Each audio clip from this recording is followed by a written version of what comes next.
자, 여러분 수업을 시작해 볼까요? 자, 저희 이제 그 2주차 수업까지 마쳤고요. 오늘부터 이제 3주차 수업 시작하겠습니다. 일단 2주 동안 저희가 뭐 배웠는지 간단하게 훑고 들어가도록 할게요.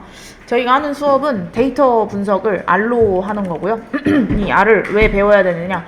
만약에 여러분이 데이터 분석가 또는 데이터 사이언티스트가 되려고 해도 R은 꼭 알고 계셔야 되고요.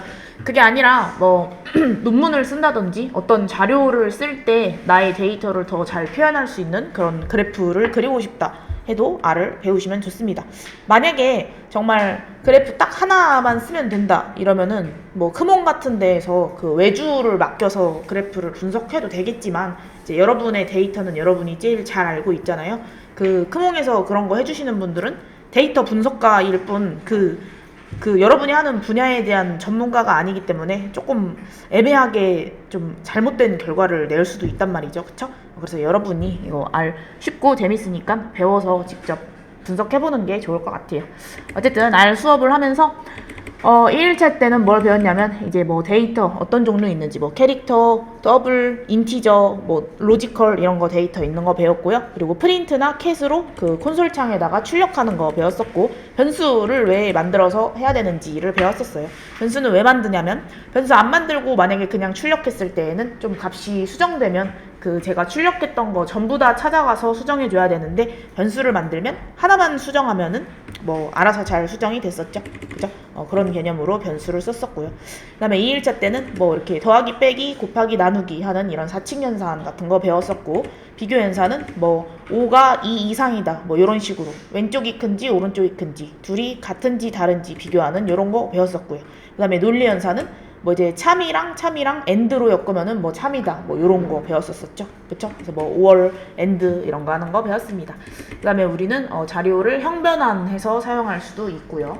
그 다음에 이제 프로그래밍 언어에 꽂힌 조건문을 배웠었죠. 그쵸? 그래서 조건문은 어떤 형태로 만들어지냐, if 하고 괄호 안에다가 저희가 만들고 싶은 조건을 넣고요. 여기 중괄호 안에다가 만약에 이 부분이 참일 경우에 실행하고 싶은 내용 이런 식으로 적었었죠. 그쵸? 그래서 여기 소괄호 안에는 여러분이 막 이런 거를 적으면은 논리적으로 굉장히 이상해지죠. 그쵸? 왜냐면 참 또는 거짓으로 결과가 나올 수 있는 그런 조건문을 적어줘야 되니까요. 그래서 이런 거 배웠었고, 그 다음에 저희가 반복문도 배웠습니다. 반복문에는 while 반복문도 있고 for 반복문도 있었는데요. while 반복문을 사용하려면 세 가지가 필요했었죠. 먼저 초기값, 뭐 예를 들어 i 같은 거에다가 뭐 1을 넣겠다 이렇게 하고, i가 10 이하일 때는 이게 참이니까 이 중괄호 안에 있는 부분을 계속해서 반복해서 실행을 하겠다 이런 식으로 적어줬었죠. 그쵸? 그리고 저희가 원하는 기능을 수행한 다음에 i를 하나를 증가시켜 줬었어요. i 하나씩 어떤 기능을 할 때마다 i 하나씩 증가해서 i를 계속해서 증가시키는 숫자로 만든 다음에 딱 11이 되는 순간 이제 이 소괄호 안쪽이 false가 되면은 이 반복문을 탈출하고 이제 그 다음 코드로 가겠다 뭐 이런 식으로 해줬었죠. 자, 그래서 while 반복문을 적을 때는 이 세 가지가 다 필요했는데요. 여기 초기값, 그리고 종료 조건, 그리고 여기 보폭, 이 세 가지가 다 필요했었는데요. 똑같은 거를 for문으로 하려면 조금 더 간단했었죠. for문에는 어떤 식으로 적었었다? for문은 여러분 이거 if랑 헷갈리면 안 되는 게, 소괄호 안에 어떤 내용이 들어가냐면 참 또는 거짓으로 나온다기보다는 이제 i라는 뭐 i라고 해도 되고 뭐 j, a 이런 어떤 변수든 상관없는데요. i라는 애가 어디 사이를 그 반복하면서 돌면 되는지, 어느 숫자 사이를 순회하면 되는지 이런 걸 적어줬었죠. 그쵸? 그래서 만약에 저희가 i가 뭐 여기 안에 있다, 어디 안에 1부터 9 안에 있다 이러면 i는 1, 2, 3, 4, 5, 6, 7, 8, 9를 차례대로 순회하는 그런 변수였습니다. 그리고 순회하면서 중괄호 안쪽에 있는 내용을 이렇게 수행을 하고 이렇게 1부터 9까지 다 순회하고 난 다음에는 드디어 반복문 탈출하고 빠져나와서 다음 코드를 진행하겠다 이런 식으로 짜줬었죠. 그쵸? 그래서 이 조건문이랑 반복문이 이 프로그래밍 언어의 거의 전부이기 때문에 굉장히 문제도 여러 가지 풀어봤었고요. 좀 오랫동안 배웠었어요. 자, 그리고 반복문까지 다 배우고 난 다음에는 함수라는 걸 썼었죠. 그죠? 함수는 여러분 왜 쓰는 거였죠? 좀 이렇게 반복적이거나 뭐 값이 언제든 변할 수 있고 뭐 그런 이런 반복되는 코드들을 모아가지고 뭉탱이로 묶어 놓겠다, 함수라는 이름으로. 그리고 내가 필요할 때마다 이 함수 이렇게 호출해가지고 불러서 쓰는 뭐 이런 용도로 사용을 했었습니다. 그쵸? 그래서 이걸 사용함으로써 저희가 뭐 어떤 기능을 할 때 뭐 수정해야 될 부분도 적어지고 그냥 함수 만들어 놓은 걸 호출만 하면 되니까 굉장히 편리했었죠. 그쵸? 네. 그래서 함수 하는 거 배웠었고, 문제도 여러 가지 풀어봤었고요. 자, 그 다음에 이제 4일차 때는요, 저희가 이제 드디어 조금 데이터 분석 쪽으로 넘어와서 데이터 분석에서 쓰이는 이런 데이터들의 형식, 구조에 대해서 배웠었는데요. 먼저 제일 유명한 데이터 구조는 벡터입니다. 벡터는 그냥 여러 가지 뭐랄까 데이터들이 묶음이라고 보시면 되는데요. 벡터에서 중요한 건 이 데이터들이 전부 다 같은 형식이어야 된다는 거. 만약에 뭐 숫자를 넣었으면 숫자만 있어야 되고요. 문자를 넣었으면 문자만 있어야 된다. 이게 가장 중요한 벡터의 그 규칙이었습니다. 그리고 벡터에다가 여러 가지 값을 이렇게 묶어서 넣을 때는요, C, 컴바인이라는 함수를 이용해서 이렇게 넣어줬었던 거 기억나시죠? 그래서 뭐 예를 들어 이런 식으로 그러면 이제 A, B, C라는 이 문자가 묶여가지고 하나의 벡터가 되는 거였죠. 그쵸? 자, 그 다음에 벡터는 이렇게 1차원적인 거였죠. 여기서 만약에 벡터, 제가 만든 벡터에서 어떤 특정한 값을 빼내고 싶다, 그런 걸 인덱싱이라고 부르는데요. 이런 건 어떻게 했었는지 기억나시나요? 자, 만약에 이 벡터의 이름을 뭐 바1이라고 했었다면, 내가 만약에 바1에서 세 번째에 있는 이 값을 뽑아내고 싶다, 그러면 여기 대괄호 안에다가 몇 번째 값인지 뭐 요런 거 적어줬었죠. 그쵸? 그리고 만약에 첫 번째 값이랑 세 번째 값을 뽑아내고 싶다, 그럼 여기 1, 3 적어야 되는데, 그거를 또 이 컴바인 함수를 이용해서 이런 식으로 적었던 거 기억나시나요? 그 다음에 만약에 세 개의 값을 전부 다 뽑고 싶다, 그럼 어떻게? 1부터 3까지 이렇게 전부 다 적었습니다. 1부터 3까지는요, 이거 그냥 적어도 되고 아니면 C 안에다가 적어도 되고 상관이 없었습니다. 그래서 이렇게 제가 원하는 값을 뽑아오는 거, 이걸 인덱싱이라고 불렀었고요. 그리고 만약에 이 값들을 뽑아와서 수정을 하고 싶다, 그럼 그냥 새로운 값을 적은 다음에 이렇게 넣어준다, 이 표시만 해주면 됐었습니다. 그 다음에 삭제를 하려면은요, 만약에 내가 세 번째 값을 삭제하고 싶다 하면은 이 3 앞에 이런 식으로 이렇게 마이너스를 붙였었죠. 그쵸? 그리고 여러 값을 한꺼번에 삭제하고 싶으면 여기에서 여기 앞에다가 마이너스를 붙이던지, 아니면 이 컴바인 함수에서 첫 번째 삭제하고 세 번째 삭제하겠다, 뭐 이런 식으로 해줘도 됐었고요. 그쵸? 네. 그 다음에 또 뭐 솔트 이런 함수를 사용해서 뭐 오름차순, 내림차순 이렇게 정렬할 수도 있었고요. 아니면 올더 이런 함수 사용해서 정렬할 수도 있었고요. 그쵸? 네, 이런 디테일한 부분들은 매번 기억할 필요 없고요. 어차피 기억해도 좀 어차피 까먹을 거고, 그리고 다른 언어들이랑 이제 헷갈리기 시작하면서 어차피 기억할 수가 없기 때문에 그때그때 검색해서 보시면 됩니다. 네, 이런 거는 외울 필요가 없어요. 자, 그 다음에 벡터가 이런 1차원 묶음이었다면 행렬은요, 말 그대로 행도 있고 열도 있는 이런 2차원의 데이터 구조였습니다. 행렬도 중요한 점이 이 2차원 이 구조 안에 들어갈 모든 데이터가 전부 다 같은 형식이어야 돼요. 이제 우리가 오늘은 데이터 프레임이라는 데이터 구조를 배울 건데요. 걔도 행렬이랑 생긴 건 똑같은데, 데이터 프레임은요, 그냥 칼럼별로 그 데이터 형식이 통일되면 끝이에요. 뭐 예를 들어 여기에는 뭐 번호를 적겠다, 그다음에 여기에는 뭐 문자를 적겠다, 그리고 여기에는 뭐 이제 참거짓, 그 로지컬 그런 애들을 적겠다, 뭐 이런 식으로 칼럼별로만 그 데이터 형식을 통일시켜주면 되고요. 행렬은 전체의 데이터 형식이 다 통일돼야 된다, 뭐 이런 차이가 있었습니다. 그래서 행렬도 마찬가지로 벡터처럼 이렇게 인덱싱을 한다든지 수정, 삭제 전부 다 가능했는데요. 행렬은 벡터랑 다르게 행도 있고 열도 있기 때문에 여기 인덱싱이 이제 조금 헷갈리셨을 거예요. 그래서 제가 여러분들한테 내준 숙제를 아까 조금씩 보고 다녔는데요. 행렬 부분을 조금 뭐 헷갈려 하시더라고요. 근데 이 부분은 제가 저번에도 말했지만 여러분이 못하는 것도 아니고 이 부분이 아주 어려운 것도 아니고 그냥 익숙하지 않아서 잘 못하는 것 뿐입니다. 그쵸? 그래서 그 부분은 조금 찾아서 해오셨어야 되는데, 여러분 그렇게 모른다고 그렇게 안 풀어오고 그냥 냅두시면 안 돼요. 그래도 열심히 하셨어야죠. 뭐 구글 검색도 하고 뭐 이렇게 뭐 어쨌든 아무튼 요런 거 배웠었고요. 이제 오늘은 뭐 할 거냐면요, 좀 간단하게 설명을 드릴게요. 잘못 나왔네. 오늘은요 일단 이거 숙제 풀이를 할 거고요. 그리고 이제 행렬 배웠으니까 데이터 프레임에 대해서 배울 겁니다. 데이터 프레임에 대해서 배울 건데, 데이터를 저희가 직접 만들어서 쓸 수도 있고 외부에 있는 데이터를 불러올 수도 있거든요. 이제 외부에 있는 데이터를 불러오려면 꼭 패키지를 사용을 해야 돼요. 그래서 패키지에 대해서 배울 겁니다. 그리고 오늘 여러분 이것도 할 거거든요. 이제 저희가 지금 R 스튜디오 클라우드, 웹상에서 할 수 있는 클라우드를 사용하고 있잖아요. 근데 이제 오늘 R 스튜디오랑 R을 깔아볼 예정이에요. 왜냐면 이게 지금 제가 저번 시간에 그 어떤 분께서 말씀해 주셨는데, 이거 컴퓨터 아워즈 거의 다 찼을 것 같거든요. 여러분도 이거 한번 확인해 봐 주시겠어요?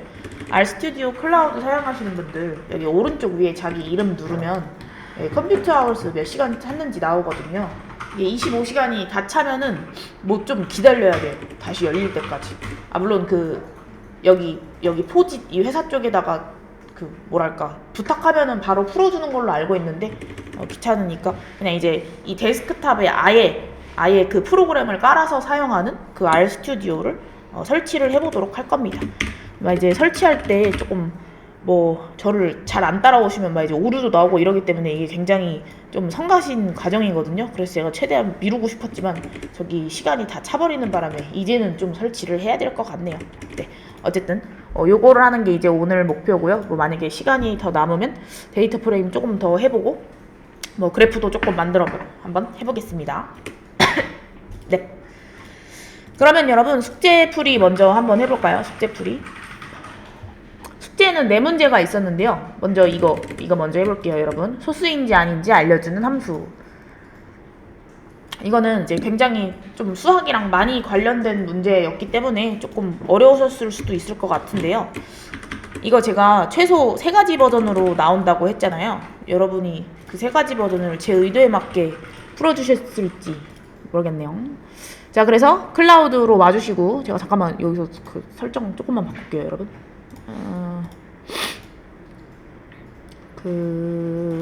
여기서 글자 크기를 좀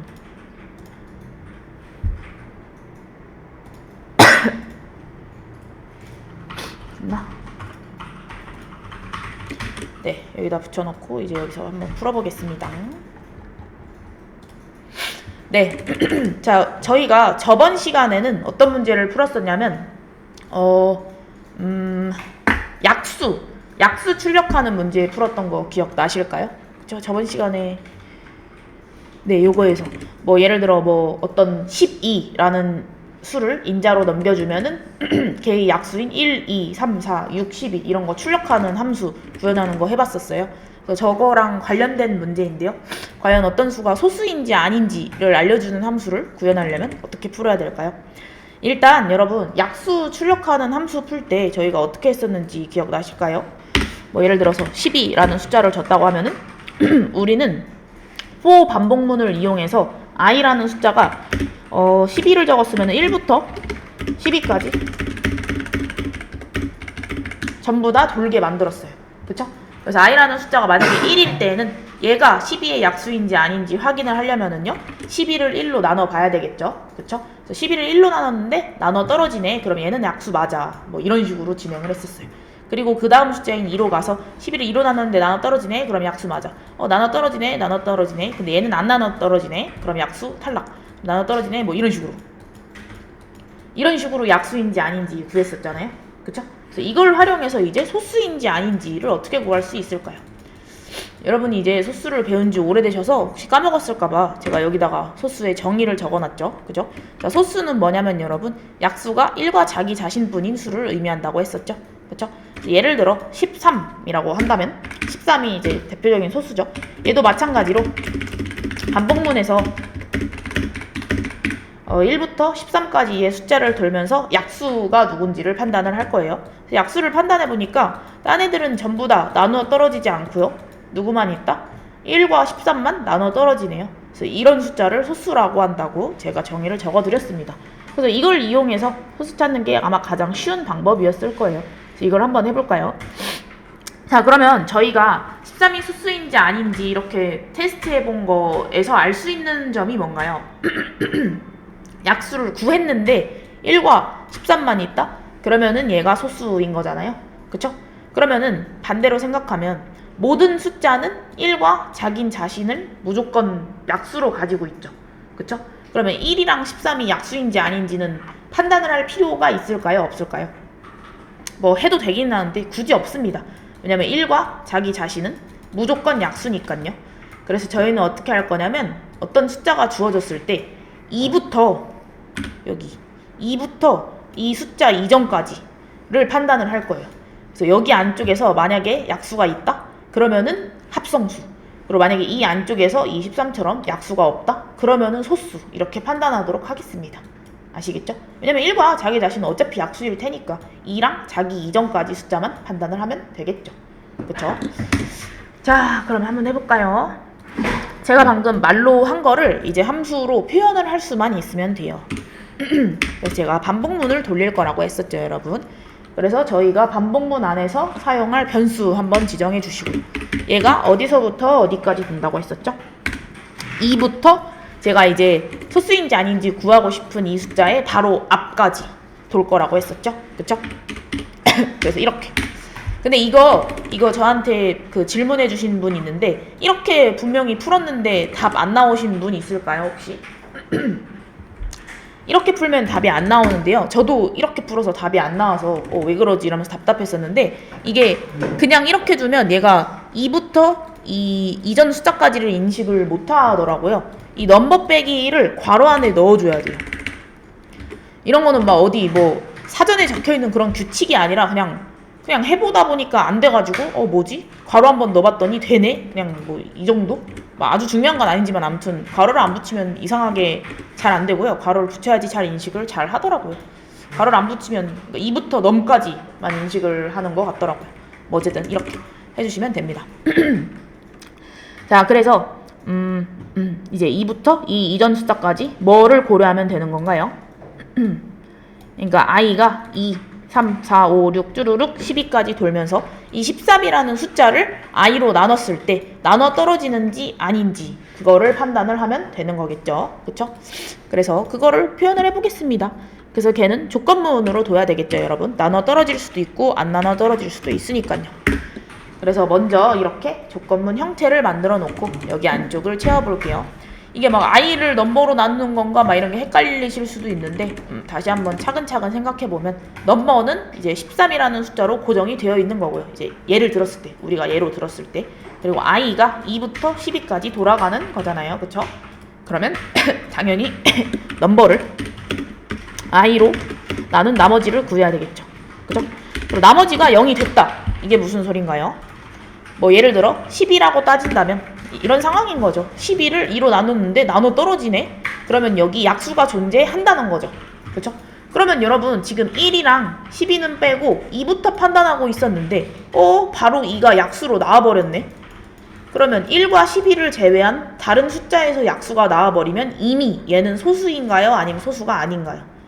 이미 절대로 소수일 수가 없겠죠. 소수는 딱 이 두 개만 약수해야 되니까요. 그쵸? 그래서 저희가 반복문을 도는 순간 1과 자기 자신 제외한 약수가 나오기만 한다면 얘는 무조건 소수 아니네 이러고 3부터 돌아갈 필요가 없습니다. 왜냐면 2가 약수로 나온 순간 절대 소수일 수 없으니까요. 그쵸? 그래서 그 뒤로 반복문을 돌 필요 없이 거기서 바로 반복문 종료해 주시면 됩니다. 여기다가 한번 어떻게 해볼까요? 그러면 여러분 지금 저희가 소수인지 아닌지를 알려주는 함수니까 이 함수의 결과가 true 또는 false로 나오면 좋단 말이죠. 그쵸? 그래서 return을 해주시면 됩니다. return. 제가 함수 수업할 때 함수에서 중요했었던 점이 뭐냐면 함수는요 return을 하고 나면 그 함수가 바로 끝나버렸었죠. 그쵸? 기억나시나요?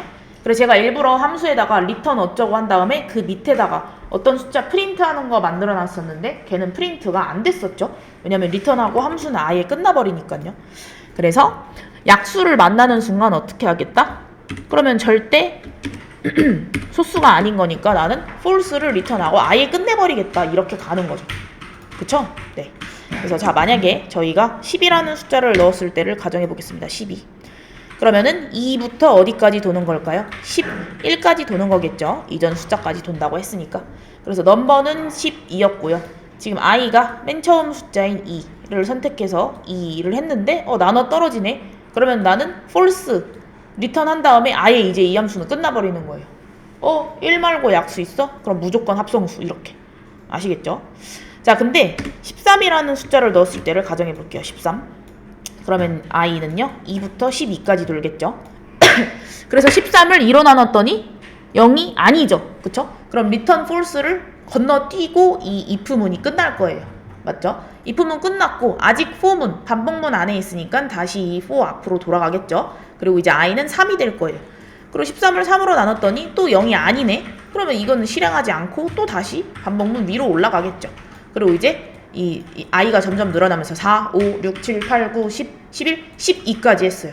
그리고 13을 12로 나눴더니 또 안 나눠 떨어지네. 그럼 얘는 계속 실행이 되지 않는 거죠. 그쵸? 2부터 12까지 계속 실행을 하지 않고 올라갔더니 2부터 12까지만 반복한다고 했으니까 이제 올라가지 않겠죠, 여러분. 그쵸? 반복문이 끝나버렸잖아요. 12까지 다 순회를 했으니까. 그래서 반복문을 빠져나왔어요. 이제 for문 끝. for문을 끝났는데 리턴을 한 번도 만난 적이 없어요. 왜냐면 나눠 떨어진 숫자가 없었기 때문에. 그러면은 2부터 12까지 돌았는데 약수가 없었다? 그러면 이제 그 숫자는 뭐인 건가요? 소수인 거죠. 그쵸? 그러니까 반복문을 다 돌면서 한 번도 리턴을 만난 적이 없다? 그럼 확실히 소수라고 할 수 있겠네요. 그래서 반복문 끝나고 나왔을 때는 뭘 리턴하면 될까요? 네, true를 리턴하면 됩니다. 소수니까요. 그쵸? 아이고. 네, 그래서 이렇게 풀어주시면 되고요. 근데 이렇게만 하면 조금 지금 아직 고려하지 않은 숫자가 있는 게요. 제가 위에다가 일부러 써놨어요. 여기 그 넘버로 들어갈 수 있는 수 중에는 뭐 2 이상의 자연수도 있겠지만 1이 들어갈 수도 있잖아요. 그쵸? 근데 만약에 1이 들어오는 순간 조금 이상해져 버려요. 여기 숫자에 1이 들어오면 어떻게 되죠? 2부터 어떻게 되나요? 네, 0까지. 2부터 0까지 돌겠다? 이렇게 됩니다. 그쵸? 되게 이상해지기 때문에 1은 또 따로 빼주셔야 돼요. 그래서 1이면 저 반복문을 돌지 않고 저희가 설정한 대로 흘러가게끔 하려면 뭐 예를 들어서 이렇게 해주면 되겠네요. 만약에 넘버가 1이면 어떻게 할 건지 얘는 따로 정해주시면 됩니다. 1은요 여러분 소수도 아니고 합성수도 아니잖아요. 근데 이 함수는 소수인지 아닌지 알려주는 함수기 때문에 1이면 소수 아니다. 그래서 false 이거를 출력하겠다 이렇게 놔주시면 되겠네요. 그쵸? 그리고 2도 해줘야 되나? 2? 2도 한번 생각을 해볼까요? 만약에 넘버로 2가 들어온다면요 여러분, 그럼 얘는 2부터 1까지 돌아가는 반복문이 되겠네요. 그쵸? 이것도 약간 저희의 의도와 맞지 않죠? 그쵸? 그러면 2도 따로 좀 특이 케이스니까 따로 빼주도록 합시다. 그래서 넘버가 2일 때는 2는 여러분 소수인가요? 아닌가요? 2는 여러분 소수죠. 그쵸? 소수죠. 왜냐면 2의 약수는 1과 2 이렇게 두 개밖에 없잖아요. 그쵸? 그리고 3부터는 제대로 돌아갈 것 같은데요. 이따가 한번 테스트를 해봅시다. 왜냐면 넘버로 3이 들어온다면 2부터 2까지를 순회하는 건데 그럼 2만 판단해보면 되는 거잖아요. 그렇죠? 3은 안 넣어줘도 될 것 같고 여기까지 한번 해볼게요. 자, 그래서 여러분 우리는 1이 들어왔을 때는 무조건 소수 아닙니다. 그리고 2가 들어오면은 얘는 소수 맞습니다. 그리고 그 외의 숫자부터는 어떻게 한다? 요거를 실행을 할 거고요. 만약에 뭐 12 같은 애를 넣으면은요 중간에 1과 12 말고 약수인 애가 존재하기 때문에 약수 나오는 순간 바로 false로 리턴하고 그 이후로는 아예 보지도 않겠다. 무조건 합성수니까 요렇게. 그리고 만약에 이걸 다 돌았다, 반복문을 다 돌았는데도 약수가 안 나왔어? 그럼 무조건 소수지. 요런 식으로 함수를 짰습니다. 네. 그래서 이거 함수 전부 다 잡아서 실행을 해볼게요. 네, 여기 함수 만들어진 거 볼 수 있고요. 그리고 이제 얘네들을 한번 함수 호출을 해봅시다. 자, 1을 호출했더니 false 맞네요. 그쵸? 그리고 9 호출했더니 false 맞고요. 9는 합성수니까요. 13, 네, 13은 소수라서 true가 나오는 게 맞죠? 그리고 29, 네, 29도 true가 나오는 게 맞습니다. 그리고 아까 조금 궁금했던 거 3 한번 해볼까요? 3은 소수가 맞습니다. true로 나와야 돼요. true. 네, 실행을 했더니 true로 잘 나오네요. 그쵸? 네. 그래서 아마 이 방법으로 푸셨던 분이 제일 많았을 것 같아요. 왜냐면 약수 출력하는 거랑 비슷했던 방법이니까요. 그쵸? 그런데 이제 뭐랄까 좀 다양한 방법으로 풀 수 있거든요. 두 가지 버전으로 좀 다르게 풀어볼게요. 이거를 여러분이 푸셨을지 안 푸셨을지 너무 궁금한데요. 어떤 걸로 풀어볼 거냐면 소수의 아니지 약수의 개수 이걸로 한번 풀어볼 거고요. 그 다음에 약수의 합 이걸로 풀어보겠습니다. 그러니까 무슨 소리냐면 지금 저희가 한 거는 약수인지 아닌지 이거를 그 조건문에 넣어가지고 봤었잖아요. 그쵸? 근데 이제부터는 어떻게 할 거냐면 뭐 이런 식으로 제가 인자로 어떤 숫자를 넘겨주면은요 무조건 그 숫자의 약수의 개수를 판단할 거예요. 약수의 개수. 자, 그러면 소수의 특징은 뭐가 있냐면요 모든 소수는 여러분 약수의 개수가 몇 개일까요? 당연히 두 개죠. 두 개. 그죠? 왜냐면 1과 자기 자신밖에 없으니까요. 그래서 요거를 이용해서 한번 풀어보도록 하겠습니다. 자, 어떻게 할까요? 약수 이것도 한번 10이랑 13을 가지고 예를 들어보도록 하겠습니다. 근데 얘도 기본적인 틀은 똑같아요, 여러분. 얘도 반복문에서 1부터 12까지 돌면서 약수를 판단할 거고요. 약수인지 아닌지 판단할 때마다 약수의 개수라는 변수를 만들어 놓고 그 변수를 1씩 증가시킬 거예요. 그러니까 약수 개수 처음에 0개라고 만들어 놓은 다음에 1이 약수네? 그러면 이거 플러스 1 그래서 1개 됨. 그 다음에 얘도 약수네? 그러면 1 증가해서 2개 됨. 얘도 약수네? 3개. 얘도 약수네? 4개. 약수 아니네? 그럼 그냥 여기서 스탑. 그 다음에 얘 약수네? 그럼 또 1을 증가시켜서 5. 얘 아니네? 그럼 여기서는 스탑. 아니네? 약수 맞네? 그럼 1을 증가시켜서 6. 그래서 12의 약수 개수는 6개구나. 이런 식으로 해볼 거예요. 알겠죠? 자, 반면에 13은 여러분 약수가 1과 13밖에 없기 때문에 얘는 약수의 개수가 몇 개가 된다? 2개가 되겠네요. 그쵸? 그래서 여러분 약수의 개수가 2개면은 무조건 소수겠네요. 그쵸? 그래서 요걸 해보겠습니다. 그러면 여러분 위에 있는 함수에서는 약수면은 뭘 하겠다? false를 리턴하겠다 이렇게 했지만 지금부터는 약수면은 약수의 개수 변수가 1 증가하겠다 뭐 이런 것만 추가해 주시면 되는 거잖아요. 그쵸? 그래서 이걸 한번 해보도록 하겠습니다. 그러면은 함수 이름을 똑같이 잡을까 그냥? 네, 함수 이름은 그냥 똑같은 변수에다가 덮어 쓰는 방식으로 할게요, 여러분. 그래서 이 함수에다가 이제 새로운 함수를 집어넣겠습니다. 네. 그리고 당연히 제가 궁금한 그 숫자가 인자로 들어와야 되기 때문에 매개 변수 받아줄 요 변수 부분 필요하고요. 자, 그래서 어떻게 할 거냐면 먼저 그 약수 개수를 담을 변수를 하나 만들어 줄게요. 약수 개수?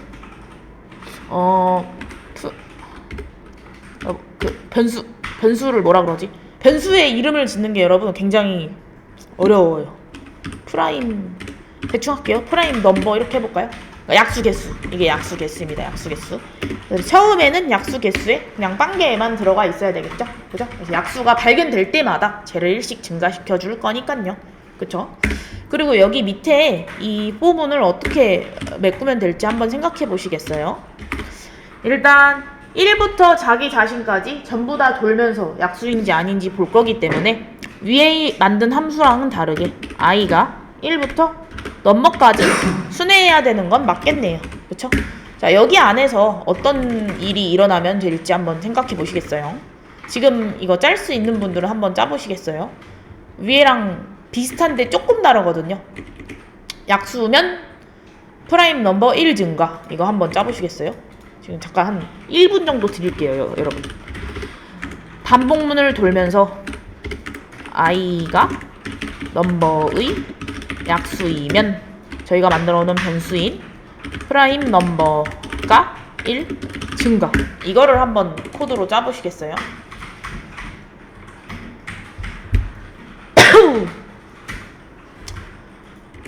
네, 위에랑 뭔가 크게 다르지 않습니다.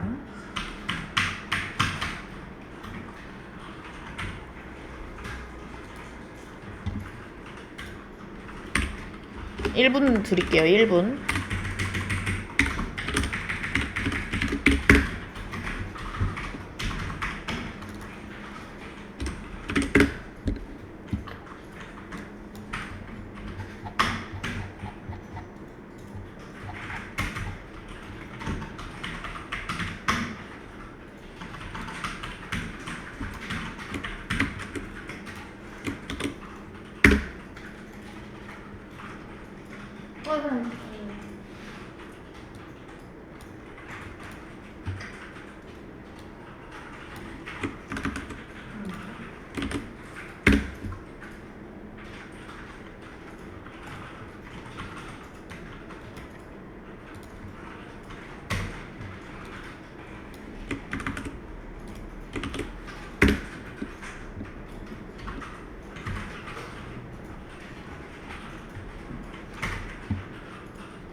네, 푸셨을까요? 네. 만약 이거를 여러분 모른다고 해서 이렇게 가만히 그냥 보고 앉아 계시면 안 돼요. 그런 식으로 하면은 절대 늘 수가 없습니다. 위에를 한번 보세요, 위에. 만약에 밑에 문제를 못 풀더라도 요거 이해해 보려고 노력해 보시면 되겠죠, 그죠? 아까 전에 약수면은 폴스를 리턴하겠다 이랬잖아요, 그쵸? 그래서 어쨌든 약수면은 요런 조건이 들어가야 되니까 저희는 조건문을 써야 되겠네요, 그쵸? 그리고 약수면은 얘는 어떻게 따진다고요? 넘버를 이게 뭐야? 네. 넘버를 i로 나눈 나머지가 0이다. 이러면은 i가 넘버의 약수인 거잖아요. 그쵸? 그러면은 이 약수면은 프라임 넘버가 1 증가한다 라고 했으니까 여기다가 얘가 원래 숫자에서 1 증가한 거를 넣어서 덮어쓰기를 하겠다. 이렇게 넣어주시면 되겠네요. 그쵸? 그리고 이 반복문을 전부 다 돌고 난 다음에 남은 이 프라임 넘버가 뭐가 될까요? 걔가 바로 약수의 총 개수가 되겠죠? 일단 저걸 한번 리턴하는 함수로 만들어 보겠습니다. 자, 다시 요거 이해되실까요? 저희가 10이라는 애를 넣었을 때 일단 지금은 약수 개수 0개. 그러면 이제 1부터 10까지 돌면서 약수인지 아닌지 판단하는 거잖아요. 그쵸? 그럼 이제 1, i가 1이었을 때는 약수 맞네. 그러면 프라임 넘버 1 증가. 프라임 넘버 0이었는데 여기서 1 증가해서 1. 그 다음에 2도 약수니까 또 1 증가. 그 다음에 3은 약수 아니네. 4, 약수 아니네. 5, 약수 맞네. 그럼 또 1 증가. 그 다음에 6, 아니네. 7, 아니네. 8, 아니네. 9, 아니네. 10, 약수 맞네. 그럼 또 1 증가. 4, 이렇게 바뀌었을 거 아니에요? 저 약수, 개수, 변수가요. 그쵸? 그래서 이 반복문을 전부 다 돌고 나왔을 때 마지막 이 프라임 넘버 얘가 약수의 개수가 되겠죠. 그쵸? 그래서 일단은 약수의 개수를 리턴하는 이런 함수로 만들어 봤습니다. 리턴 값은 나중에 true, false 이런 식으로 바꿔주시면 될 것 같아요. 그래서 아무튼 이렇게 한 다음에 저희가 이 위에서 출력했던 얘네를 좀 데려와 볼까요? 네. 그리고 1은 약수가 몇 개 있는지 한번 해볼게요. 1은 여러분 약수가 몇 개인가요? 1은 그냥 자기 자신밖에 없으니까 한 개가 나와야 되겠네요. 잠깐만, 이거 함수를 실행을 안 했죠 아직? 네, 함수 실행해서 덮어쓰기 해주시고요. 여기 밑에 있는 거 실행해보면 네, 한 개 나오네요. 그쵸? 1의 약수 개수는 한 개. 그 다음에 9는요 1, 3, 9 이렇게 3개가 나옵니다. 그쵸? 그리고 13은요 2개. 1이랑 13 2개고요 29도 소수라서 2개가 나오네요. 그리고 3도 소수라서 2개가 나오네요. 그 다음에 12 한번 해볼까요? 12는 약수 개수가 여러분 6개죠? 그죠? 1, 2, 3, 4, 6, 12 이렇게 나오니까요. 약수 개수 출력하는 걸 해봤더니 잘 되네요. 그쵸? 자, 근데 우리는 소수인지 아닌지를 출력하는 함수를 만들어야 되기 때문에 약수 개수가 출력되면 안 되고요. true나 false 이런 게 나오도록 만들어야겠죠. 그죠? 그래서 프라임 넘버를 리턴을 하는 게 아니라 얘가 이제 또 2개인지 아닌지 판단해서 true, false를 나눠야 되잖아요. 그쵸? 그래서 반복문을 다 돌고 나왔을 때 이제 진짜 이제서야 소수인지 아닌지 판단하는 부분을 여기다가 넣어주시면 됩니다. 제가 아까도 적었지만 반복문 다 돌고 나온 이 약수 총 개수가 2개면 뭐다? 소수이다. 요런 조건만 새롭게 걸어주면 되겠죠. 그쵸? 그래서 여기다가 조건문 한번 걸어볼게요. 그래서 if 그냥 제가 만든 걸 코드로 옮겨주시면 됩니다. 여기다가 어떻게 적으면 되나요? 프라임 넘버가 2면 이거죠, 여러분. 그쵸? 네. 그러면 소스니까 뭘 리턴하면 될까요? 네, true를 리턴하면 되겠죠. 그쵸? 이렇게. 그 다음에 뭐, 여러분, 만약에 약수 개수가 2개가 아니면요? 아니면은 뭐, false를 리턴하면 되겠네요. 그쵸? 그럼 그 부분은 여러분 사실 그냥 여기다가 이렇게 적어주셔도 되고요. 아니면 else로 묶어주셔도 상관없습니다. else를 써도 되고 안 써도 되고 사실 상관없어요. 그러니까 예를 들어서 만약에 뭐 9라는 숫자를 넣어서 약수 총개수가 3 나왔다고 해보세요. 그럼 일단 코드는 위에서 아래로 진행돼야 되니까요. if문을 들어가요. 그러면 3이 2랑 다르니까 얘는 아예 실행을 안 하고 그 다음으로 넘어가겠죠. 그러면 3이니까 false를 실행한다. 이렇게 끝내주셔도 되고요. 아니면 약수의 개수가 2개가 아니면 이거를 여러분이 조금 더 정확하게 이렇게 else로 넣어줘도 상관은 없습니다. 둘 다 괜찮아요. 둘 다 좋아요. 이렇게 넣어도 상관없고 else 사실 굳이 안 써도 상관없습니다. 왜냐면 이 조건문에 걸리지 않으면 그냥 제 실행 안 하고 바로 다음으로 넘어갈 테니까요. 그쵸? 뭐 그냥 else를 넣은 다음에 이렇게 해볼게요. 자, 그래서 이거 함수 새롭게 만든 거 다시 실행해서 제대로 만들어 주시고요. 이제 밑에 얘네들 한번 출력해볼까요? 함수 호출해서 1은 false가 나오는 게 맞고요. 그죠? 9도 false, 13은 네 소수라서 true, 29도 true, 그 다음에 12는 이제 false가 나오겠죠. 소수가 아니니까요. 그쵸? 네. 그래서 우리가 방금 이용한 방법이 뭐다? 약수의 개수를 구한 다음에 걔가 2개인지 아닌지로 소수 합성수를 구분하는 그런 함수를 만들었습니다. 자, 그 다음에 이제 세 번째 방법을 해볼게요. 이번엔 약수의 합으로 얘가 뭔지 아닌지 소수인지 아닌지를 생각을 해보도록 하겠습니다. 이거는 여러분 이제 조금 쉽지 않나요? 소수의 특징이 뭐냐면요, 여러분. 13은 약수가 1이랑 13 두 개밖에 없잖아요. 그쵸? 그럼 약수를 전부 다 더하면 뭐가 되나요? 14가 되죠. 그쵸? 그러니까 소수가 1과 자기 자신이 약수기 때문에 약수의 합을 구하면 무조건 자기보다 1 큰 거랑 똑같아집니다. 그쵸? 그치만 소수가 아닌 애들은 절대 그럴 수가 없어요. 왜냐면 소수가 아닌 애들은 1과 12 말고도 다른 애들이 이렇게 약수로 있잖아요. 그쵸? 그럼 얘네를 전부 다 더하면 뭐가 될까요? 28인가? 28.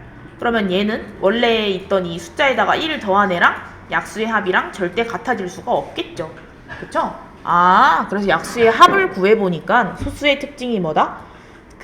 자기 자신에서 1 더한 거랑 이 약수의 합이랑 똑같다. 그리고 소수가 아닌 애들은 절대 똑같을 수가 없다. 요런 규칙이 있네요. 그쵸? 그럼 이걸 한번 해보도록 합시다. 자, 소수는 약수의 합이 그 수 더하기 1과 같다. 이게 특징이네요. 그쵸? 아이고. 그러면 얘는 여러분 두 번째에서 우리가 만든 이 약수의 개수로 소수 파악하는 여기랑 조금 비슷할 것 같아서 여기는 함수를 긁어와서 이것만 수정을 해보도록 할게요. 두 번째로 만들었던 함수를 긁어와서 여기 지우고 여기 이 포문 안에 있는 것도 지워버릴게요. 이렇게. 그리고 아까는 약수의 개수를 구해야 돼서 프라임 넘버라고 했지만 지금은 약수의 총합을 구해야 되는 거잖아요. 그쵸? 프라임 썸이라고 해볼까요? 합계 썸 이렇게. 그래서 일단은 약수의 합을 0으로 만들어 놓고요. 이제 반복문을 돌면서 약수가 나올 때마다 그 약수를 여기다가 새롭게 더해주면 되겠죠. 그쵸? 예를 들어 1이 약수야? 그러면 0에다가 1 더해줘. 2도 약수야? 그럼 걔도 더해줘. 3도 약수야? 그러면 걔도 더해줘. 이런 식으로요. 그쵸? 그래서 어떻게 한다고요? 여기 아래 반복문을 돌면서 i가 넘버의 약수이면 프라임 썸에다가 i를 더해준다. 이런 코드를 짜면 되겠네요. 밑에. 그쵸? 이것도 1분 드릴 테니까 여러분 한번 짜보시겠어요?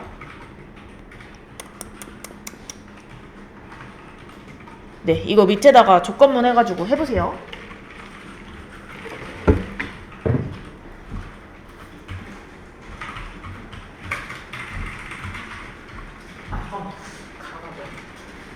프라임 썸에다가 네.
같이 해볼게요.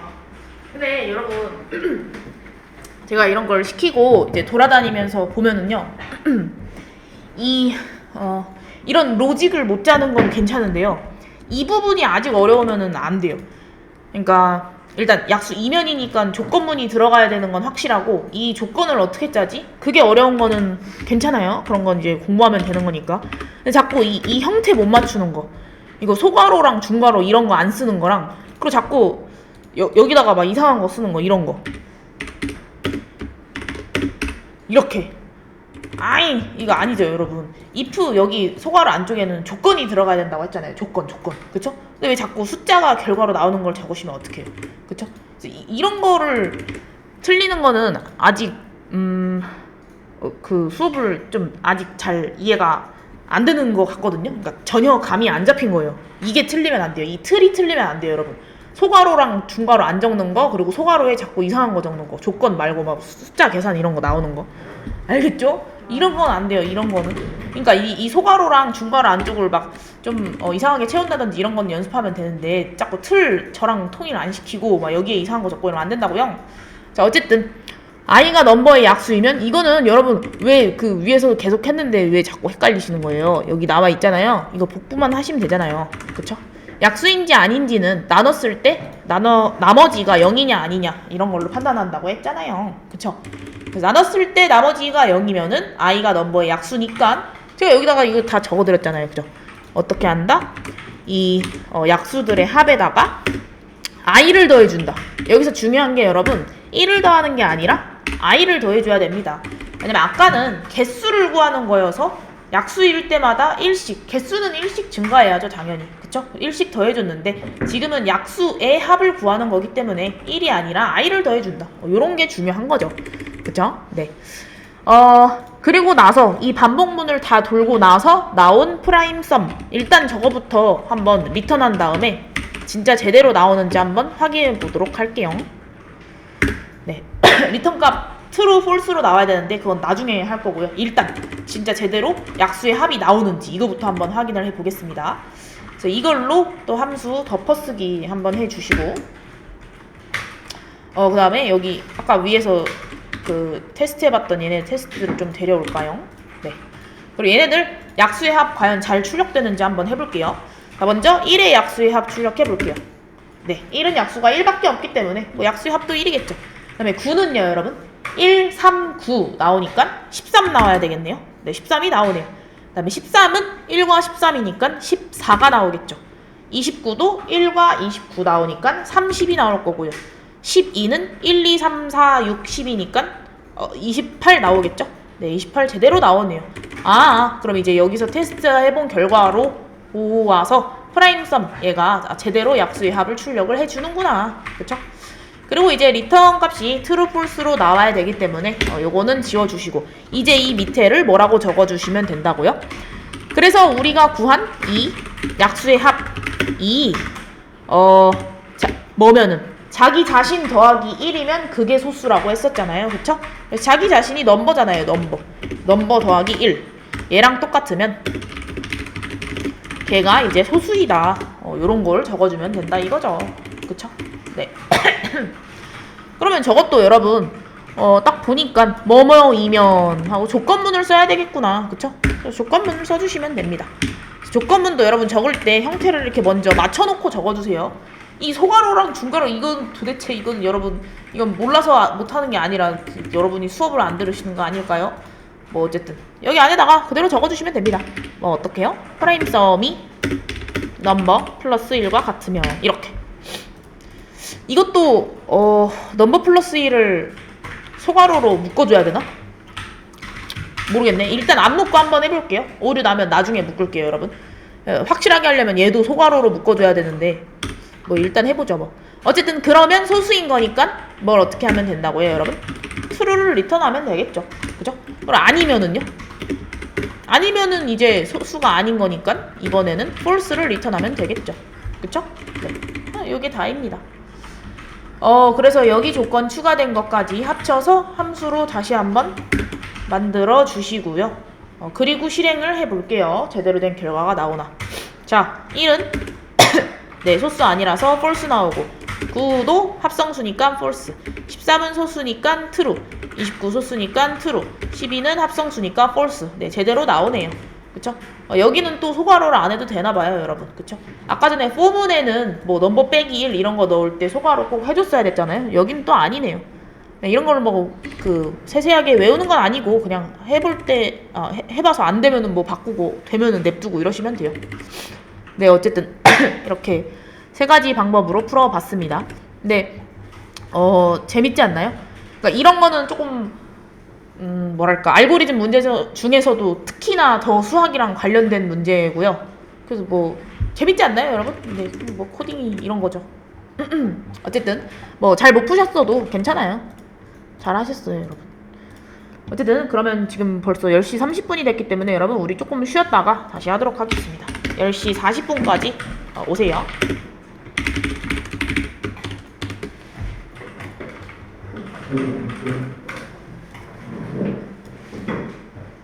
오.